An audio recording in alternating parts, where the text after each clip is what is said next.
एक बार गौतम बुद्ध वैशाली नगरी में धर्म प्रचार के लिए जा रहे थे।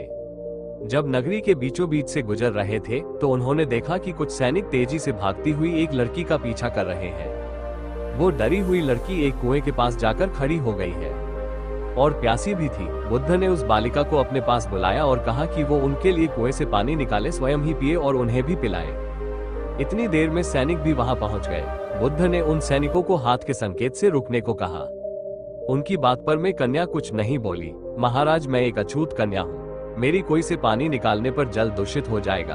बुद्ध ने उससे फिर कहा, पुत्री, बहुत जोर की प्यास लगी है, पहले तुम पानी पिलाओ। इतने में वैशाली के राजा भी वहां आ पहुंचे।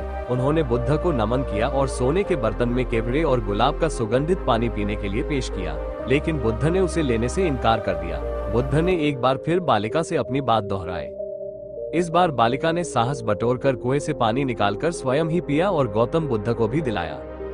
पानी पीने के बाद बुद्ध ने बालिका से कारण पूछा। कन्या ने बताया, मुझे सहयोग से राजा के दरबार में गाने का अवसर मिला। राजा ने मेरा गीत सुन मुझे अपने गले की माला पुरस्कार में दी, लेकिन उन्हें किसी ने बताया कि मैं एक अछूत कन्या हूँ। ये जानते ही उन्होंने अपने सैनिकों को मुझे कैदखाने में डाल देने का आदेश दिया। मैं किसी तरह से बचकर यहाँ तक पहुंची थी कि आप मिल गई।